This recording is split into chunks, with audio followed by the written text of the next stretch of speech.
자, 안녕하세요. 쇼톤입니다. 이번 시간 세 번째 시간이죠. 자, 개념 잡기와 뼈대를 잡아보는 마지막 시간이 되겠습니다.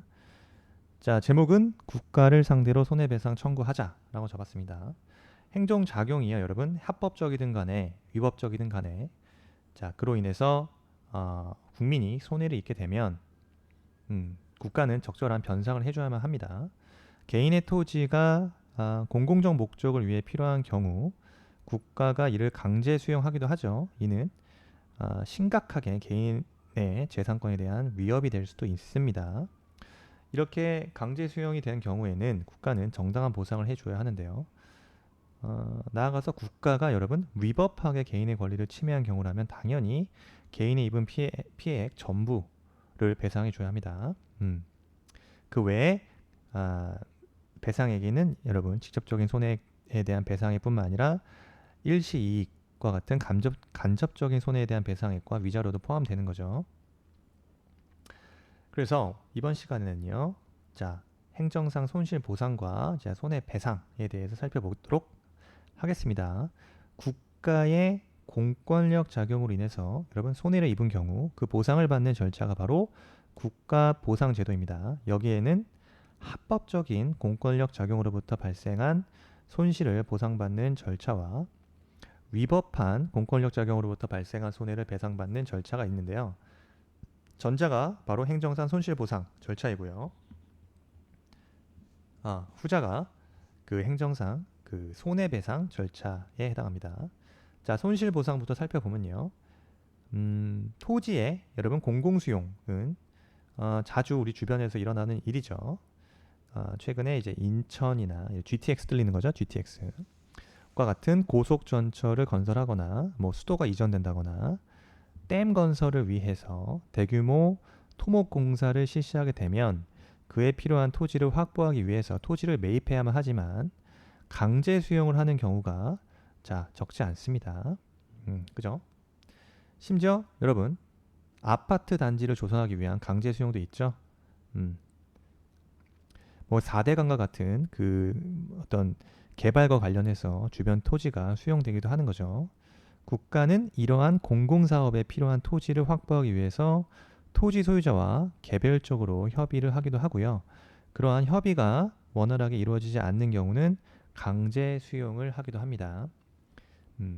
그러면 생활의 근거지이기도 한 토지를 강제 수용하게 되면 강제 수용 당하는 것은 여러분 개인적으로는 굉장히 치명적이죠. 굉장히 치명적이기 때문에 적정한 법률적 절차가 마련되지 않으면 안 되는 겁니다. 토지를 수용하는 그 사업 시행자가 반드시 공공기관일 필요는 없고요. 이러한 수용 절차는 모두 행정기관을 끼고 진행되기 때문에 행정법 영역이다. 이렇게 이해하시면 되겠습니다. 헌법에서도요. 모든 국민의 재산권은 보장된다면서도 재산권에 대한 제한이 가능함을 밝히고 있는데요. 가령 헌법 제23조 공공필요에 의한 재산권의 수용 사용 시 또는 제한 및 그에 대한 보상은 법률로서 하되 정당한 보상을 지급하여야 한다고 규정하고 있습니다. 행정상 손실보상은 공공필요에 의한 적법한 공권력 행사로 인해서 개인에게 요구된 어떤 특별한 희생에 대해 사유재산권의 보장과 전체적인 공평부담의 견지에서 행정 주체가 행하는 그런 재산적 전보를 말을 하는데요. 행정상 손실 보상이 반드시 어떤 토지의 공공 수용에 한정되는 것은 아니지만 토지의 공공 수용이 주로 이룬다고 보시면 되겠습니다. 토지 수용에 대해서는 우리가 행정법 공부하면서 공익사업을 위한 토지 등의 취득 및 보상에 관한 법률, 뭐 짧게 토지보상법이라고 하죠. 이러한 토지보상법의 규율을 하고 있는데요. 자, 이를 중심으로 한번 손실보상에 대해서 살펴보면요. 토지보상법은 명칭에 따라서 알 수 있듯이 공익사업에 필요한 토지 등을 협의 또는 수용에 의해서 취득하거나 사용함에 따른 손실의 보상에 관한 사항을 말합니다. 그래서 즉 이 법은요. 공익사업의 경우에 토지를 확보하는 절차에 관한 법이죠. 자, 공익사업을 하는 자를 공익사업자라고 합니다. 공익사업자가 반드시 공적기관이나 공기업인 것은 아니고요. 사기업일지라도 사업의 내용이 공적인 것으로 인정되면 공익사업자가 될 수 있는 것입니다. 그래서 사업의 공적인 성격이 인정되면 자, 타인의 토지를 강제 수용할 수 있는 소위 특권이 생기는 것이죠. 어떠한 사업이 자, 공익사업인지 여부를 결정하는 일은 자, 국토해양부 장관의 몫인데요.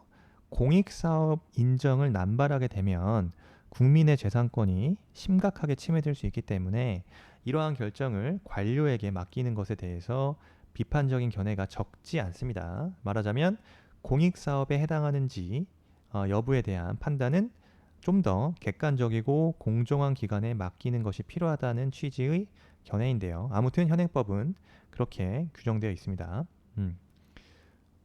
특정 사업이 공익사업으로 인정되게 되면요. 사업자는 보상 대상 물건을 조사해서 보상액을 산정하는 절차를 밟게 되는데요. 토지의 보상액은요. 두 개의 감정평가 기관에 감정평가를 의뢰하고 그 평균을 정합니다. 보상은 토지나 토지 등 그 현물로 하는 것이 금지되는 것은 아니지만요. 원칙은 자, 금전 보상이 원칙입니다. 보상금은요. 사업이 시작되기 전에 그 전액을 지급해야 하고요. 이를 사업 시작되기 전에 그 전액을 지급해야 하기 때문에 사전 보상의 원칙이라고 합니다. 자, 보상금은 적정하지 않으면 안 되는데 보상금에는 토지 값뿐만 아니라 어떤 이전 비용이라든가 자, 무형의 권리에 대한 비용, 일실 손상도 포함되는 것으로 봅니다. 하지만 일반적으로는 자, 정신적인 보상은 포함되지 않고요. 개발 이익도 포함되지 않습니다. 개발 이익이라는 것은 여러분 사업의 시행으로 인해서 인상되는 지가를 말을 합니다. 자, 헌법재판소는요. 지가, 공시 및 토지 등의 평가에 관한 법률에 따른 보상이면 정당한 보상이라고 보았습니다. 정당한 보상에 하지만 개발 이익은 포함되지는 않고요. 그래서 이 법의 규정은 표준 공시지가를 보상액의 기준으로 해서 보상하면 된다는 취지로 이해하시면 됩니다. 어쨌든 보상액이 정해지면 사업자는 그 산정된 가액을 기초로 해서 소유자와 보상금에 대한 협의를 하게 되는데요. 협의가 원활하게 성립이 되면 공증 과정을 통해서 협의 내용이 확정하게 되고요. 만약에 이렇게 보상금 협의가 원활하게 이루어지지 않는다면 토지수용위원회의 재결로서 보상액이 확정됩니다. 자, 재결이 이루어지게 되면 자, 사업자가 그에 따른 보상금을 지급하게 되면 되고요.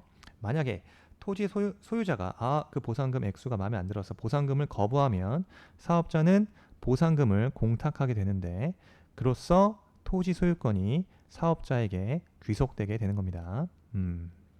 뺏기는 거죠. 만약에요, 토지 소유자가 재결에 대해서 이의가 있으면 재결서 송달일로부터 1개월 이내에 토지수용위원회에 이의 신청을 할 수 있고요. 이의 신청 없이 곧장 자, 행정소송도 제기할 수 있겠죠. 물론 이의 신청 결과를 본 후에 행정소송을 제기할 수도 있습니다. 예전에는요, 이러한 토지 수용이라고 하면 땅을 무단히 빼앗기는 것을 의미했지만 요즘에는 실제 시가에 상응하는 보상이 대체로 이루어지고 있거든요. 그 결과적으로 자, 토지 소유자 입장에서도 토지가 수용되기를 은근히 기대하기도 합니다. 심지어 토지의 보상에서는 가격이 결정되는 시점에서 토지의 현실적인 이용 상황이 고려된다는 점을 남용해서 실제 시가보다 부풀려서 보상을 받기 위한 불법 행위가 기승을 부리기도 합니다. 자, 이 사진은요, 용산 참사 사건입니다. 자, 다른 한편으로 2009년 1월에 용산 참사에서도 보듯이 토지 소유자가 아니면서 그 토지에 생활 근거를 두고 있던 사람들이 토지 수용으로 인해서 치명적인 손상을 입기도 하는데요. 우리가 자, 공정한 토지 수용 절차나 방법에 대해서 연구하는 이유가 바로 여기에 있는 거죠. 자, 지금까지 행정상 손실보상이 적법한 행정행위로 인한 손실에 대한 보상이라고 한다면요. 지금 이 슬라이드에서는 행정상 손해배상에 대해서 얘기를 좀 해보겠습니다. 행정상 손해배상은요, 위법한 행정행위로 인해서 발생한 손해에 대한 배상을 의미합니다. 사실 근대 초기에는 국가가 손해배상 책임을 진다는 것이 인정되지 않았습니다.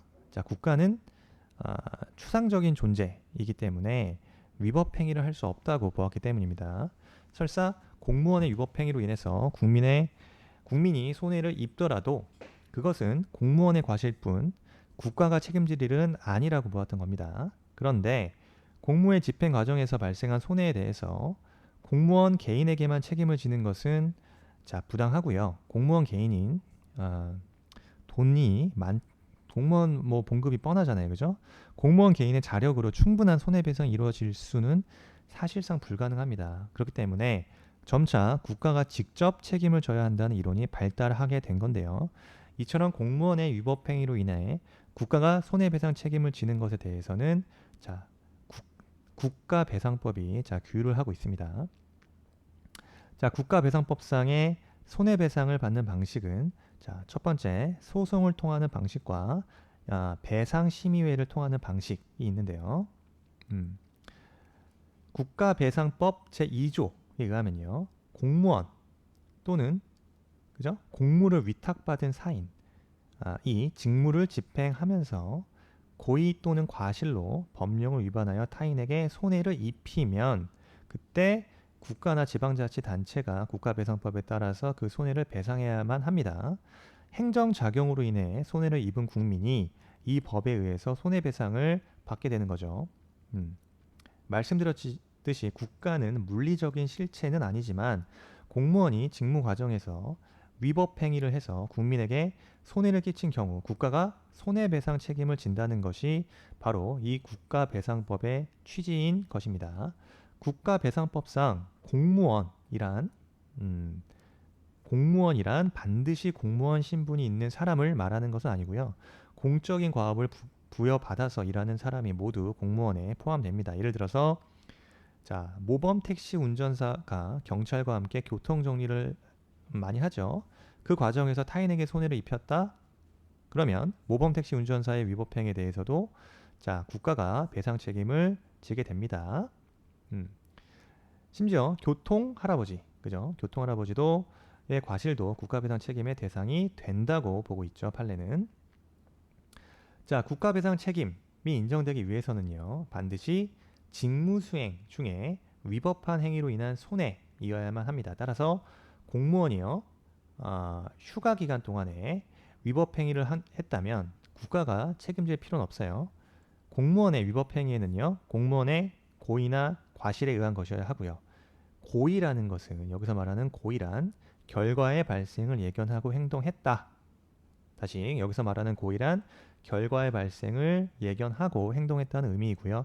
과실이란 충분히 주의를 기울여야 할 의무가 있음에도 불구하고 그러한 주의를 기울이지 않음으로써 타인에게 손해를 발생시켰다는 의미입니다.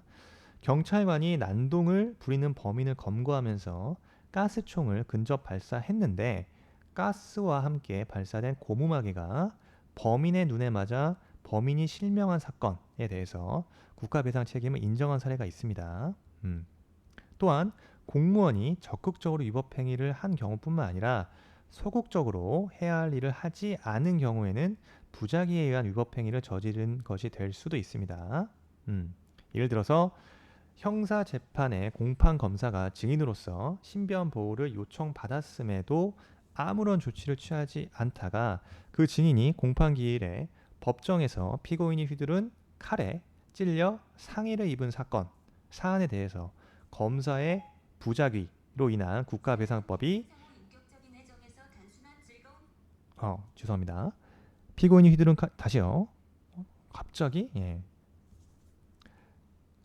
형사재판의 공판검사가 증인으로서요, 신변보호를 요청받았음에도 아무런 조치를 취하지 않아서 그 증인이 공판기일에 법정에서 피고인이 휘두른 칼에 찔려서 상해를 입은 사건, 이 사안에 대해서 검사의 부작위로 인한 국가배상 책임이 인정된 바도 있습니다. 자, 어쨌든요. 공무원의 고의나 과실이 반대로 없다면 국가의 배상 의무가 발생하지는 않는 거예요. 자, 그리고요. 위법 행위와 손해 사이에는 상당한 인과관계가 있어야 합니다. 즉, 손해배상은요. 해당 위법 행위로 인한 통상 발생할 것으로 예상되는 부분에 대해서만 이루어지는데요. 손해배상액은 공무원의 가해 행위로 인한 가해 행위로 인해서 발생한 손해액 전부가 되겠죠. 여기에는 직접적인 물리적 손해액뿐만 아니라 일시이익과 뭐 기회비용 같은 거요. 정신적 손해액, 즉 위자료도 포함됩니다. 자, 국가배상이 인정되는 사례. 여러분들 기본소에서 많죠. 판례 많이. 이제 암기가 들어가야 될 부분인데요. 가령 자, 수사 과정에서 여성의 피의자에게 자, 신체 검사가 그 방식 등에 비추어 자, 피의자에게 큰 수치심을 느끼게 했다고 여겨졌다. 이때 국가배상 책임 인정하고 있죠. 그리고요. 검사가 피의자의 무죄에 대한 증거를 가지고 있으면서도 기소해서 유죄 판결을 받게 한 경우나 경찰이 농민 시위를 진압한 후에 현장에 트랙터를 그냥 방치했는데 나중에 그로 인해 교통사고가 난 경우 등에서 국가배상에 따른 자, 손해배상 책임을 인정한 바 있습니다. 그런데 여러분 시험에 출제 오류로 불합격한 경우에 대해서는 국가배상이 인정되지 않았습니다. 자, 이러한 사례는 여러분들이 갖고 계시는 기본서를 통해서 혹은 문제를 통해서 정리를 해야겠죠. 그러면요.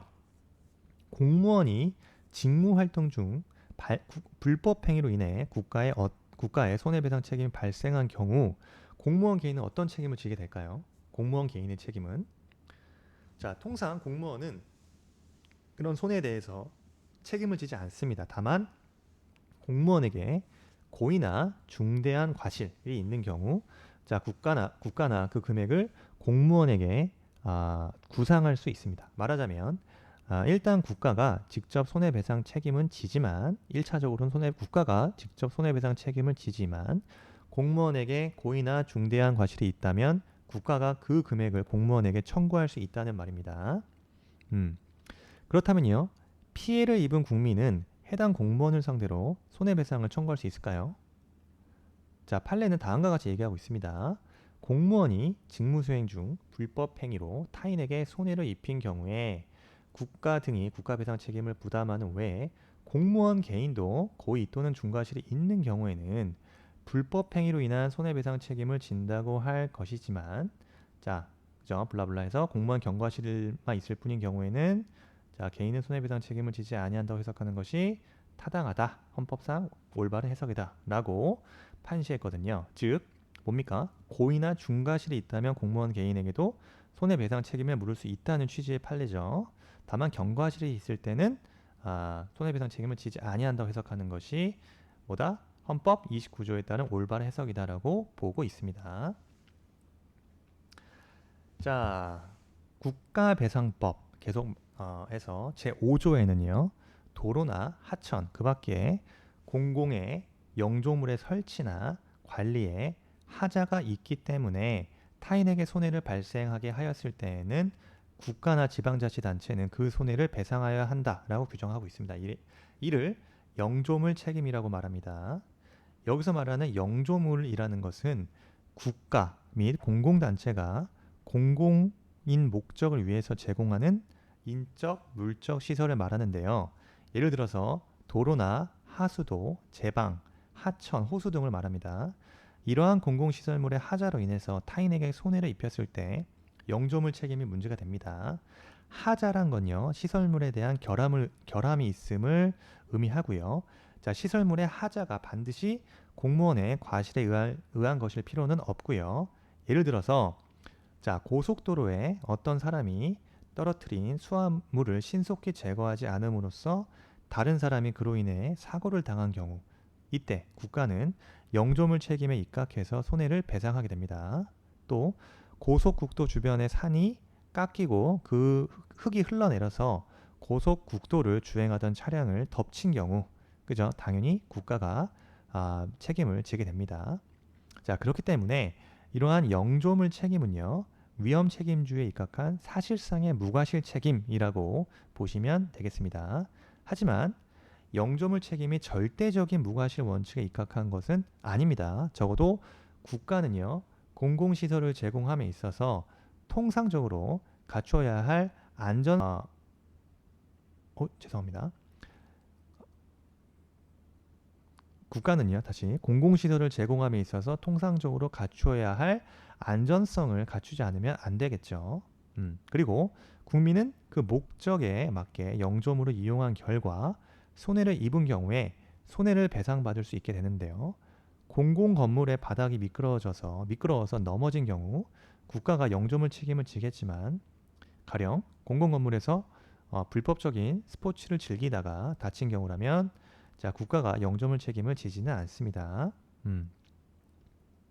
또, 자, 공립학교에서 수업 시간에 실험 실습 중 실험 도구가 폭발했다면 자, 영조물 책임이 발생하진 않아요. 다만 반면에 공립학교 수업 중에 천장이 무너져 내렸다. 이때 영조물 책임이 발생하는 겁니다.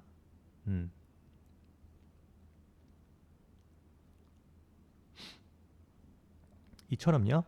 영조물 책임이란 것은 공공시설의 하자로 인한 손해에 대한 배상, 그죠? 공공시설의 하자로 인한 손해에 대한 배상을 의미합니다. 어떤 손해가 영조물로 인해 발생했지만 그것이 가령 불가항력적인 상황에서 발생했다고 판단되면 국가는요, 영조물 책임을 지지 않겠죠. 예를 들어서 가벼운 홍수에도 둑이 무너져서 주민이 피해를 입었다면 당연히 영조물 책임이 발생할 겁니다. 왜냐? 정상적으로 설치 관리된 발생하겠지만, 예를 들어서 이런 뭐 장마철이나, 그죠? 정상적으로 설치 관리된 둑으로는 도저히 막을 수 없는 대홍수가 일어난다면 그로 인해서 둑이 무너져 내렸고 그로 인해 주민이 피해를 입었다면 영조물 책임을 국가가 책임을 질 필요가 없는 거예요. 자, 피해가 영조물의 하자로 인한 것인지 아니면 불가항력적인 재난에 의한 것인지를 판단하는 것은 쉬운 것만은 아닙니다. 그렇죠? 자, 이제 위에서 설명한 것처럼 국가배상 책임이나 영조물 책임은 대체로 자, 소송을 통해서 묻게 됩니다. 이때 소송이라 하는 것은 민사소송법에 의한 소송을 말하는데요. 즉 국가배상법은요, 실체적 권리관계를 규정하는 것이고 그것을 실행하는 절차는 민사소송법에 의합니다. 민사소송법. 국가배상법은 민사소송을 통해서 국가배상 제도 외에 배상심의회를 통한 구제 절차를 마련해 두고 있는데요. 바로 배상심의회에 대해서 살펴보겠습니다. 이러한 배상심의회는 본부배상심의회와 지구배상심의회로 이원화되어 있는데요.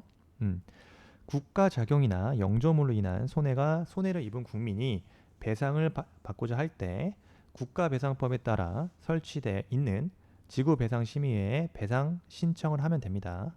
배상 신청을 받은 배상심의회는 지체 없이 증인신문이나 감정, 검증 등 증거조사를 거치겠죠.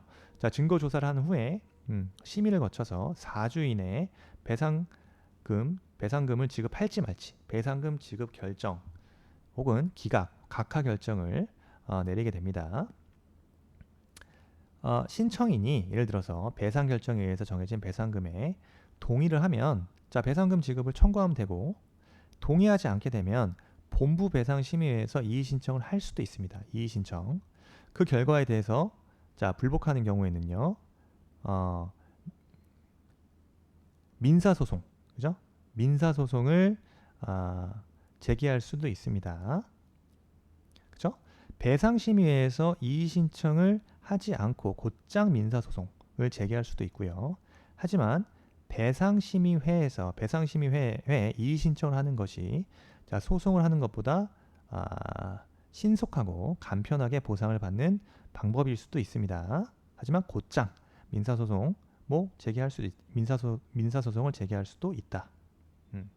배상심의회에서 이의 신청하지 않고 곧장 자, 민사소송 제기 가능하다. 자, 여기까지입니다. 슬라이드 쇼가 끝났네요. 총 3번의 강의를 이루어졌고 마지막에 국가배상법까지 살펴봤습니다. 지금 1강, 2강, 3강이 초심자 혹은 입문자 분들에게 행정법이 결코 어려운 법이 아니라 좀 더 그 개괄을 하게 함으로써 쉽게 접근할 수 있는 계기가 되었으면 좋겠고요. 이제 수험에 대해서 한 말씀 드리자면 이제 개념 대충 이해하고요. 이런 게 있구나. 행정법에 대해서 이런 체계가 있구나. 어떤 도식화가 되면요. 객관식, 뭐 가령 공무원 시험을 준비하신다. 그러면은 문제풀이를 정말 열심히 하셔야 됩니다. 행정법 문제풀이 정말 열심히 하셔야 되고 정답, 문제, 그 정답이 이루어지게 된 어떤 그 이유에 대해서 소위 조건화 과정이라고 하는데 문제와 정답을 다 외운다. 즉 문제에서 왜 정답이 되는지를 다 이해하고 암기하시는 그 작업을 일단 하셔야 됩니다. 그래야 안정적으로 80점 이상 점수 확보가 가능하겠고요.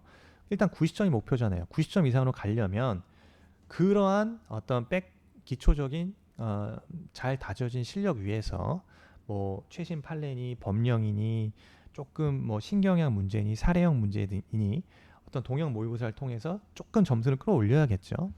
어쨌든 그것도 문제풀이 연습이거든요. 이 문제풀이가 왜 필요하냐? 문제 적응력 때문에 필요한 거거든요. 네, 그래서 수험은 또 수험 공부답게 문제풀이 중심으로 공부를 하셨으면 좋겠고 틀린 거 위주로 봤을 때 문제 오답풀이를 하시면서 내가 이 부분이 약하구나, 자꾸 틀리는구나.